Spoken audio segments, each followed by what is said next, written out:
시편 100편은 감사의 시라고 되어 있습니다. 하나님께 감사하는 내용을 담고 있는데 그 내용이 상당히 감사에 온 마음이 가 있는 것을 느낄 수 있습니다. 온 땅이여 여호와께 즐거이 부를지어다. 모든 땅을 향해서 하나님을 향해 찬양하자라고 온 땅을 부릅니다. 기쁨으로 여호와를 섬기며 노래하면서 그 앞에 나아갈지어다. 노래라는 것이 동원되면 곧 기쁨을 의미하는데 하나님 앞에 인간이 할 수 있는 기쁨의 수단을 동원해가지고 하나님 앞에 나가자. 하나님이 누구신지 제대로 알게 되면 하나님 앞에 이같이 찬양할 수밖에 없다는 그런 내용입니다. 감사함으로 하나님 앞에 나아가서 하나님을 송축하자. 하나님을 찬양하고 그 이름을 길이 높이자. 마지막 부분에 가서 보면 여호와는 선하시니 인자하심이 영원하고 성실하심이 대대 미치리로다. 선하신 하나님, 사랑이 많으신 하나님, 영원하신 그 사랑을 나타내신 하나님, 그리고 성실하신 하나님, 부지런하셔서 약속을 끝까지 이루시는 그 하나님, 신실하신 하나님, 그 하나님에 대하여 기쁨으로 찬양하자라고 이렇게 말하는 내용입니다. 이 내용을 우리가 이렇게 읽으면서 그 하나님에 대하여서 성경 66권의 이 두꺼운 내용에서 우리에게 알려주시는 그 하나님에 대하여 파악을 하면 이같이 시인과 같이 기쁨으로 온 마음으로 하나님을 향하여 찬양하게 될 것입니다. 그러나 그 하나님을 제대로 파악하지 못하면 이 시도 감사도 잠시 잠깐의 멜로디로 잠시 잠깐의 흥얼거림으로 끝날 수 있습니다. 시인이 하나님께 대하여 이같이 극진한 감사를 다해서 하나님 앞에 찬양을 올려드리고 있는데 3절에 보니까 하나님이 우리를 지으셨기 때문이다 라는 그런 내용이 나옵니다. 하나님이 우리를 지으셨다. 우리는 그의 백성이고 그의 양이다. 하나님이 만들어내신 백성, 하나님이 만들어내신 하나님의 양이라는 것입니다. 그래서 하나님을 찬양한다는 것입니다. 열왕기상 18장의 말씀을 보면은 엘리야 선지자 시대에 그 바알 선지자, 아세라 선지자들이 엘리야와 이 대결하는 그 장면이 나오는데 그때 엘리야의 이 만들어 놓은 제단에 여호와의 불이 내려가지고 번제물과 나무와 흙과 또 돌을 태웠다, 물을 태웠다 그런 내용이 나옵니다. 그때 모든 백성들이 엎드려가지고 하나님을 향해 고백하는 것이 여호와 그는 하나님이시로다, 여호와 그는 하나님이시로다 이렇게 고백을 합니다. 여호와라 이름하는 이 신은 이스라엘 백성들이 숨기는 신인데 그 신의 고유한 이름을 여호와라고 성경은 기록하고 있는데 그분이 참 하나님이시다라는 그런 고백을 합니다. 엘리야가 섬기는 하나님이 참 하나님이시고 바알과 아세라는 참 하나님이 아니다라는 그러한 고백을 하였습니다. 오늘 본문의 이 시인도 하나님이 참 여호와가 참 하나님이시다. 3절에 여호와가 우리 하나님이신 줄 너희는 알지어다. 이 표현이 바로 그런 의미를 가지고 있습니다. 여호와라고 하시는, 여호와라는 이름은 달리 말하면 약속하신 하나님, 약속하시고 그대로 이루시는 신실하신 하나님을 의미합니다. 그 신실하신, 그 약속하신 대로 이루시는 그 하나님이 우리 조상들에게 말씀하시고 그 말씀하신 바를 꾸준히 이루어 가시는 그 하나님이 바로 우리의 신이시고 우리의 하나님이시다. 참 하나님이시다. 그 하나님을 찬양하자라는 그런 내용입니다. 그 하나님을 다른 말로 오늘 본문에서 4절에 보면은 성전의 하나님이다라고 이렇게 표현을 하고 있습니다. 4절에 보면 감사함으로 그 문에 들어가며 찬송함으로 그 궁정에 들어가서 그에게 감사하며 그 이름을 송축할지어다. 이 문이라는 표현과 궁정이라는 표현이 나옵니다. 궁정은 뜰, 궁궐의 뜰을 말합니다. 그 문은 궁전의 문을 말합니다. 이렇게 생각하니까, 이렇게 표현되어 있으니까 대단한 대궐에 대단한 왕궁에 하나님이 거하시는 것으로 우리는 생각할 수 있습니다. 시편 84편의 말씀에 보면은 이런 말씀이 나옵니다. 시편 84편 1절부터 그 내용을 제가 쭉 읽어보겠습니다. 만군의 여호와여, 주의 장막이 어찌 그리 사랑스러운지요. 내 영혼이 여호와의 궁정을 사모하여 쇠약하며 내 마음과 육체가 생존하신 하나님께 부르짖습니다. 나의 왕, 나의 하나님, 만군의 여호와여, 주의 제단에서 잠새도 제 집을 얻고 제비도 새끼들 보금자리를 얻었습니다. 주의 집에 거하는 자가 복이 있습니다. 저희가 항상 주를 찬송하겠습니다. 여기 보면은 여호와의 궁정이라는 표현이 나오는데, 달리는 여호와의 장막이라고도 표현했고, 또 뒤에 3절에 가서 보면 주의 제단이라는 표현이 나옵니다. 제단이 있는 어떤 집을 말하고 있습니다. 주의 성전입니다. 하나님의 이 성전이 곧 하나님의 집이요 하나님의 궁궐이라는 표현이 되겠습니다. 그래서 솔로몬이 열왕기상 6장에서부터 보면은 성전을 짓는 장면이 나옵니다. 7년에 걸쳐서 성전을 짓습니다. 그리고 그 뒤에 보면은 13년인가 시간에 걸려서 자기 궁궐을 또 짓는 장면이 나옵니다. 솔로몬은 곧 궁궐을 2개 지은 것입니다. 하나는 왕으로서 정치적 역할을 감당하기 위한 궁궐이고, 또 하나는 참 왕 되신 하나님께서 거하실 하나님의 궁궐이었습니다. 오늘 본문에 그 문이라는 표현, 그리고 오늘 본문의 궁정이라는 표현은 곧 하나님이 거하시는 성전의 게이트, 성전의 입구와 성전의 뜰을 우리에게 말씀하고 있습니다. 거기에서 하나님께 찬양하겠습니다. 그런 표현입니다. 거기서 하나님께 감사하겠습니다. 왜 하필 거기에서 감사하는가? 하나님이 이 성전에 거하시며 성전에서 영광 받으시는 그 하나님이시라는 의미인데,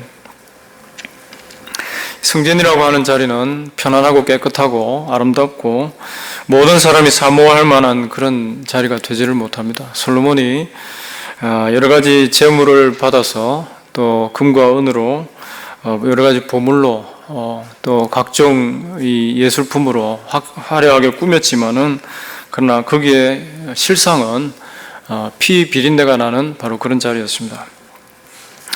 희생의 제물이 날마다 죽고 그 피가 뿌려지는 자리였습니다. 그리고 희생의 제물이 태워지는 그러한 자리입니다. 그곳에 가서, 그곳에 들어가서 그곳에서 하나님께 감사하고 그곳에서 하나님의 이름을 찬양하겠습니다 하는 그런 내용입니다. 하나님께서 이 성전을 통해서 어떻게 자기 백성을 만드시는가, 어떻게 하나님의 약속하신 바를 이루시는가 하는 것을 계속 나타내 보여주는 것입니다. 이스라엘에는 상번제가 있었습니다. 날마다 이루어지는, 항상 이루어지는 번제입니다. 아침과 저녁으로 제물이 죽임당하고 태워졌습니다. 안식일이 되면 제물이 죽임당하고 태워졌습니다. 안식일의 제사입니다. 월삭이 되면, 매월 초 첫날이 되면은 제물이 죽임당하고 태워졌습니다. 1년에 여러 번 있는 절기들마다 제물이 죽임당하고 태워졌습니다. 온 회중이 회집할 때 또 특별한 일이 있을 때 제물이 죽임당하고 태워졌습니다. 성전은 이처럼 그다지 깨끗한 분위기의 장소가 아니었습니다. 그런데 하나님께서는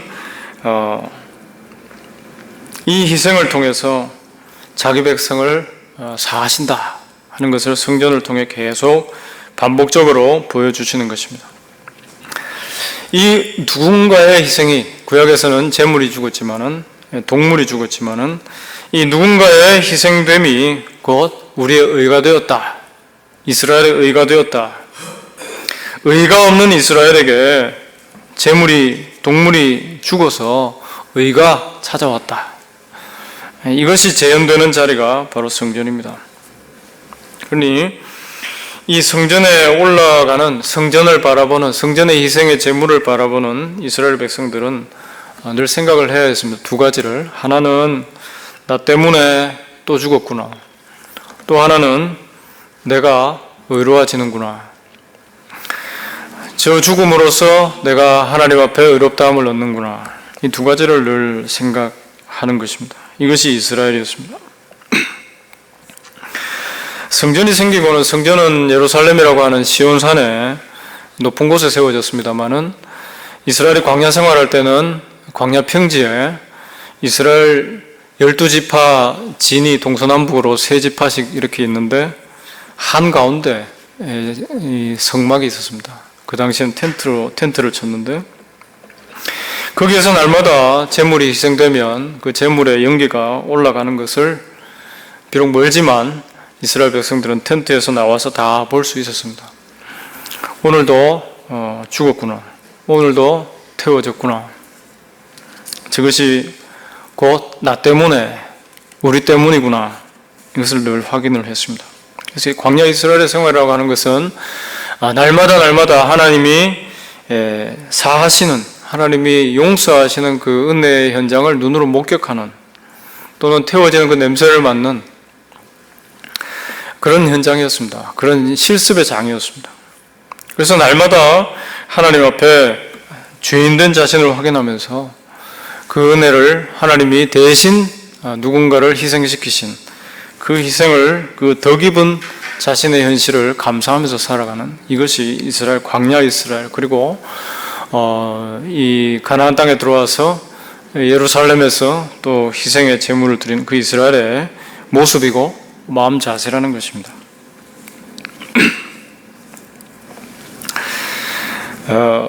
바로 그런 마음을 가지고 이 시인은, 이스라엘 백성들은 그 문에 들어갑니다. 그래서 감사함으로 들어가는 겁니다. 찬송함으로 그 공정에 들어가는 겁니다. 그 살해의 현장, 희생의 현장, 그 피 묻은 현장에 감사함으로, 왜냐하면 나 때문에 이루어진 일들이니까 감사하면서 들어가는 것입니다. 이것이 이스라엘입니다. 하나님은 이것을 영원전부터 정하셨습니다. 이런 방식을 영원전부터 하나님과 안에 의논하셨습니다. 그리고 그것을 신실하게 이루셨습니다.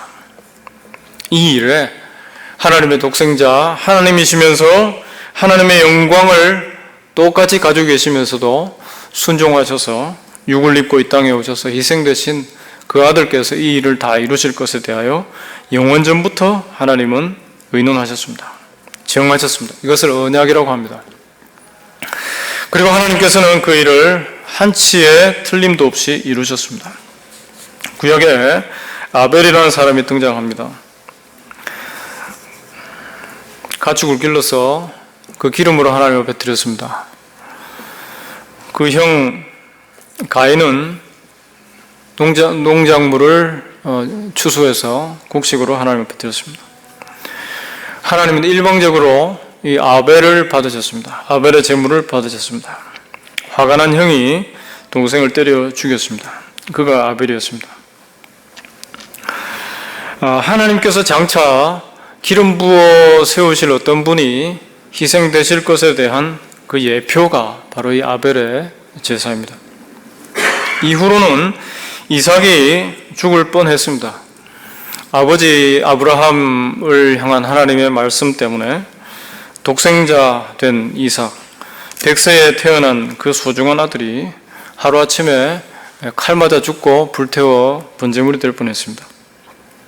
하나님께서 그를 멈추게 하셨습니다. 아브라함을 멈추게 하시고 이삭을 살려내셨습니다. 이삭 역시도 장차 희생되실 독생자를 보여주는 하나의 그림자였습니다.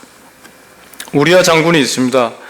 다윗에 의해서 억울하게 죽임당한 다윗의 아내가 된 바세바의 남편입니다. 우리아도 억울한 희생으로 성경에 기록되어져 있습니다. 그래서 마태복음에 예수님의 계보가 쭉 나오는데 우리아라는 이름이 등장합니다. 예수님의 계보에 사실 다윗이 등장해야 되고 직접적 아버지 된 이 다윗이 등장해야 되는 것이 마땅한데 우리아의 아내에게서 솔로몬이 태어났다 이렇게 되어 있습니다.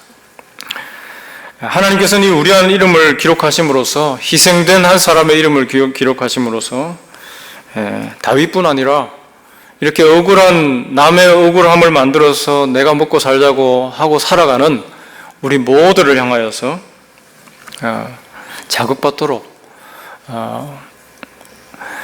하나님께서 예비하시는 그 억울한 희생에 대하여 잊지 않도록 하나님께서 이러한 기록을 남겨주셨습니다. 만약에 다윗이 살아있다면 지금도 언약 안에 생명 안에 하나님의 영원하신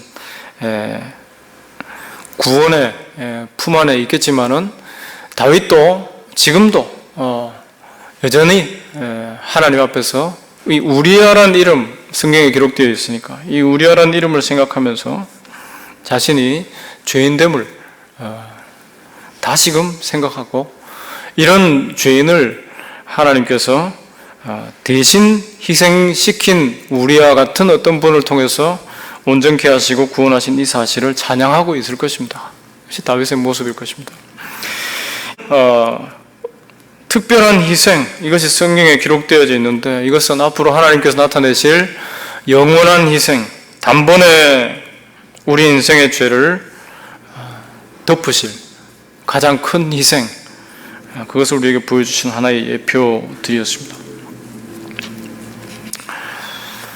아브라함이 창세기 22장에 보면은 22장 8절에 번제할 제물이 어디 있습니까? 이삭이 물을 때 번제할 어린 양은 하나님이 준비하실 것이다 라고 대답하는 내용이 나옵니다. 그리고는 그 뒤에 보면 이삭을 죽이지 못하게 하나님이 멈추게 하시고 한 수양을 보여주셔서 수양을 가져다 번제로 드리는데 아브라함이 그 땅 이름을 여호와 이레라고 하였습니다. 그 뜻을 성경은 기록하기를 여호와의 산에서 준비될 것이다. 하나님께서 친히 준비하신다는 얘기입니다. 하나님께서 친히 준비하시는 그 희생, 그것을 미리 예표한 사람들이 아벨이었고 이삭이었고 우리아였습니다. 하나님이 친히 준비하시는 희생의 제물, 유월절 어린 양 되시는 바로 그분을 하나님께서는 장세전에 약속을 의도하셨고 의논하셨고 약속하셨습니다. 선지자들에게 성경에 나오는 믿음의 선조들에게 하나님께서는 계속해서 보여주셔서 그분을 예표하게 하시고 또 그분을 전하게 하셨습니다. 그것이 성경의 구약의 내용입니다. 이처럼 하나님께서는 이렇게 약속하시고 그 약속을 신실하게 이루셨습니다. 십자가로서 성취하셨습니다. 오늘 본문의 이 시인은 감사함으로 그 성전에 그 약속이 재현되는, 완전히 성취되는 자리는 아니고 미리 보여지는 바로 그 자리, 성전에 들어가면서 그래서 감사함으로 들어가는 겁니다. 인간이 매여있는 이 죄의 피곤함에서 비로소 끄집어내실 하나님의 어린 양의 그 희생을 멀리서 바라보는 그 자리, 이 성전에 오늘도 그 분을 예표하기 위하여서 한 동물이 희생되는 그 자리에 감사함으로 들어가는 것입니다. 그 뜰에 찬양하면서 들어가는 것입니다. 이것이 이스라엘의 모습이며 또한 우리가 주님 앞에 경배하러 나올 때에 당연히 있어져야 될 그러한 모습이라는 것을 우리에게 가르쳐 주고 있습니다. 하나님의 아들께서 대신 죽으신 이 복되신 이 엄청난 사건으로 인하여서 내가 그 피 흘리신 공로로 인하여서 내가 이 죄의 피곤함에서 사망의 올무에서 자유함을 얻었다고 하는 이 사실을 생각하면서 주님 앞에 나올 때 오늘 이 시인과 같이 우리는 온 땅이여 여호와께 즐거이 부르자, 기쁨으로 주님 앞에 나아가자, 주님 앞에 찬양하자. 그 크신 사랑, 그 변치 않는 약속에 신실하신 그 하나님의 그 은혜를 찬양하자라고 기쁜 마음으로 주님 앞에 참 나아가서 정말 감격스러운 그런 예배를 우리는 드릴 수가 있는 것입니다. 이것이 교회의 본래의 모습입니다. 약속에 신실하신 그 하나님께서 아들을 희생시키셨습니다. 십자가에서 그 아들을 온전한 우리 죄악을 대신하는 죄의 저주를 홀로 다 짊어지시는 그러한 제물로 내어놓으셨습니다. 이 사실이 별것 아닌 것으로 여겨지고 있다면 바로 우리는 그때가 주님 앞에 불쌍히 여기소서 엎드려야 할 때라는 것입니다. 성경에 보면은 바리새인이 있습니다. 예수님 당시에 하나님 앞에 바리새인의 모습은 한마디로 두 자로 표현하자면 자랑이었습니다. 떳떳한 내 자신에 대한 자랑, 이것이 바리새인의 모습이었습니다. 자랑하려고 해서 자랑한 게 아니라 그게 몸에 배어버렸습니다. 하나님 앞에 말씀대로 살았습니다 하는 그러한 떳떳함이었습니다. 하나님, 저는 하나님 앞에 구제도 했고 드릴 거 드렸고 주의 말씀대로 잘 살았습니다. 떳떳합니다. 하나님 받아주시겠지요. 두 손 들고 기도하였습니다. 금식하였습니다. 이래저래 하나님의 말씀을 따라서 한치의 틀림이 없이 그 말씀을 따라 살았습니다. 이것은 그 바리새인이 하나님 앞에 교만해서 그런 게 아니라, 물론 교만함이 숨겨져 있지만 자기가 교만한 줄 알아서 그런 게 아니라 그냥 그것이 배워버린 것입니다. 우리 자신의 모습이라고 할 수 있습니다. 하나님께서 우리에게 우리의 죄악된 현실을 보여주지 않으시면은 우리는 늘 똑같이 하나님 저 이렇게 잘 살았습니다. 잘했지요. 하나님 앞에 바리새인과 똑같은 모습으로 서 있을 존재가 바로 저와 우리들이라는 것입니다. 영화 국제시장 마지막 부분은 저는 계속 기억나는데, 영화 국제시장 마지막 부분에 그 늙어버린 황정민 배우가 아버지 사진 옆에 놓고 울면서 아버지 쟤 잘 살았지 우는 장면이 나옵니다. 북에서 내려와가지고 고생하면서 자수성가한 사람, 이제 자식들이 커서 모든 것이 그냥 먹고 살만하게 된 상황, 잘 가문을 이룬 이런 상황. 비로소 얘기합니다. 아버지 쟤 잘 살았지 웁니다. 이게 사실 우리 모두에게 들어있는 하나의 우리 인생의 한이라고 할 수 있습니다. 내 자신에게 매여있는 하나의 한입니다.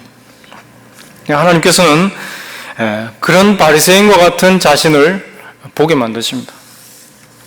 그리고 세리와 같이 가슴을 두드리며 주여 저는 죄인입니다, 이렇게 고백하는 자리로 나오게 만드시는 것입니다. 어느 쪽이 더 좋을 것 같습니까? 나의 의를 가지고 하나님 앞에서 두 손 들고 당당하게 하나님 앞에 서는 그 모습이 행복할 것 같습니까? 아니면 내 가슴을 치면서 하나님 저는 정말 죄인입니다, 하나님 앞에 나올 수 없는 죄인이 맞습니다, 그 고백을 하는 것이 참 홀가분하고 좋을 것 같습니까? 오늘 이 시인은 두 번째 모습이라 할 수 있겠습니다.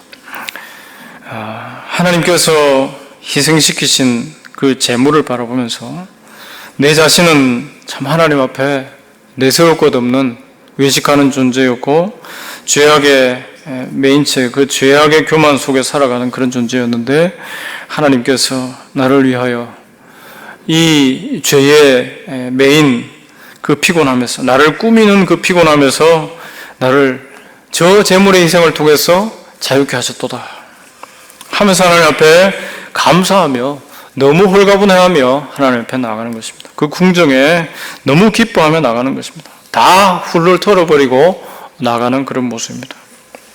그래서 그는 오늘 이 짧은 시편이지만 주님의 인자하심은 너무 큽니다. 주님의 신실하심은 너무 대대에 미칩니다. 끝이 없습니다. 너무 선하십니다. 그렇게 고백을 하는 것입니다. 성도는 바로 그런 존재라 할 수 있겠습니다.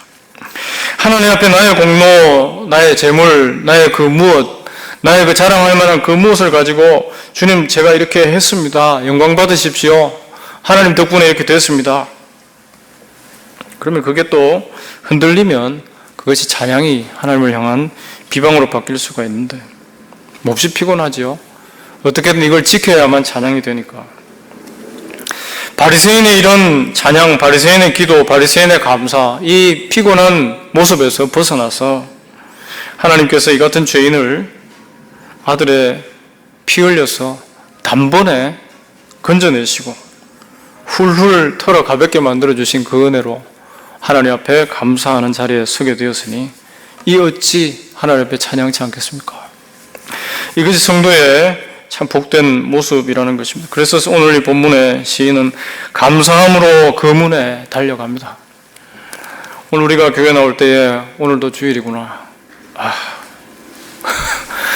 이 먼 또 이 곳까지 차를 몰고 또 이래저래 어떤 면에서는 좀 억지로 나왔다 그런 면도 있을 수 있습니다.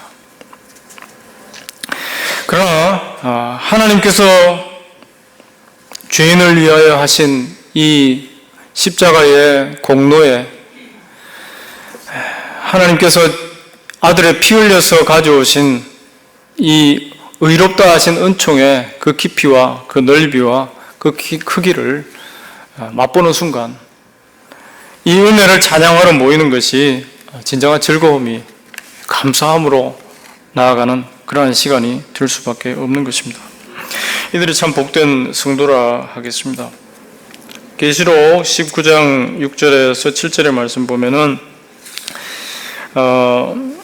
하나님 앞에서 성도들이 노래하는 그 내용이 나오는데 어린 양의 혼인 기약이 이르렀고 그 아내가 예비했다는 그런 내용이 나옵니다. 하나님께서 자격 없는 자를 자기 자신을 위하여 살기 바쁜 죄에 푹 절어있는 그런 존재를 어린 양의 예수님의 아들의 이 신부로 삼아주셨다. 그 피를 흘려서 그 생명을 내어놓아서 하나님의 신부로 삼아주셨다. 아들의 신부로 삼아주셨다. 여기에 대하여 늘 찬양하는, 영원토록 찬양하는 모습이 계시록에 나오는 참교회에 하나님 백성들의 영원토록 있게 되어질 그런 모습이라고 보여주고 있습니다. 그래서 그들이 부른 노래를 새 노래라고 하였습니다. 계시록 14장의 말씀 보니까 구속함을 입은 14만 4천 명이 부른 노래를 새 노래다. 하나님의 구원의 은혜를 아는 자들의 노래라는 것입니다. 새로이 피조함을 입은 새로운 피조물들의 노래라는 것입니다. 새 예루살렘, 새 이스라엘의 노래, 그것이 구원의 감격 속에 부르는 감사의 찬양, 그것을 가리켜 새 노래라고 합니다. 이 새 노래가 울려 퍼지는 자리가 바로 천국, 하나님이 예비하신 진정한 그리스도의 신부된 교회라는 것입니다. 오늘 본문의 시인은 바로 그런 새 노래를 안고서 가슴에 품고서 주님 앞에 그 문으로 들어가고 있는 것입니다. 이것이 감사함으로 그 문에라는 이 구절의 의미다라고 할 수가 있겠습니다. 성도는 이 구원하신 은혜로 인해서 늘 감사하며 찬양하는 사람입니다. 구원하신 은혜가 나에게 너무 크고 그 구원하신 이 죄에서 나에게 매여 살아간 이 깊은 피곤함에서 건져내신 그 은혜가 너무 좋아서 그리로 시시때때로 달려나가는 사람이 바로 성도라 하겠습니다.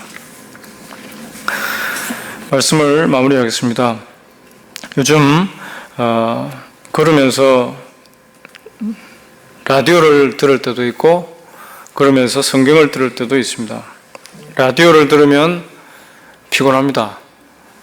온갖 정치와 이 세상 살아가는 삶의 모습이 나타나는, 인간들의 억지가 나타나는 그런 모습이 몹시 피곤합니다. 그래서 아침 라디오가 보면은 똑같은 뉴스가 한 번 나오고 또 한두 시간 후에 또 똑같은 게 또 한 번 나오고 이렇게 하루 종일 듣다 보면 몇 번을 듣게 됩니다.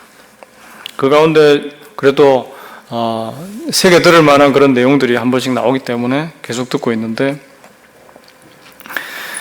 성경의 말씀을 들으면은 졸릴 때도 있고 잘 안 들릴 때도 있습니다만은 그 말씀 속에서 하나님이 하신 그 은혜의 일을 순간순간 되새기면서 마음의 평강이 있습니다. 즐거움이 있습니다. 기쁨이 있습니다. 그래서 그 말씀을 계속 듣습니다. 어느 한쪽도 놓칠 수 없습니다. 칼바르트는 한 손에는 신문을 들고 한 손에는 성경을 들고 그렇게 살아라 이런 얘기를 했는데, 우리는 어느 한쪽에 물론 하나님의 말씀이 우리의 기초가 되는데 항상 이 세상에 귀를 기울이고 살 수밖에 없습니다. 귀가 열려질 수밖에 없습니다. 그런 가운데서도 주님의 은혜가 우리 가운데 날마다 넘쳐서 그 은혜로 인한 기쁨이 우리 가운데 때마다 솟아올라서 감사함으로 주님 앞에 이렇게 함께 모일 때는 더 큰 감사로, 더 큰 기쁨으로, 더 큰 즐거움으로 모여서 주님 앞에 힘차게 찬양하며 또 주님 앞에 힘차게 감사하며 감격 속에 주님 앞에 영광을 돌려드리는, 이것이 참 교회의 복된 모습이 아닌가 하는 생각을 해봅니다. 감사의 달입니다. 우리 모두에게 이 같은 주님의 십자가 공로에 대한 은혜에 대한 감사가 새롭게 우리 가운데 넘쳐서 주님을 향하여 진심에서 우러나오는 이 시인과 같은 그러한 감사의 찬양이 넘쳐 흐르는 복된 11월 되실 수 있기를 간절히 바랍니다. 함께 기도하겠습니다. 하나님 아버지, 주님의 은혜를 감사합니다. 주님의 뜰에 나아가서 희생되신 주 예수 그리스도, 복되신 우리의 어린 양을 바라보며 찬양, 감사, 감격이 넘치는 저희의 삶이 되게 하시고 이 큰 기쁨을 세상에 증거하는 우리들이 될 수 있도록, 우리 교회 될 수 있도록 역사하여 주옵소서. 예수님 귀하신 이름으로 기도드립니다. 아멘.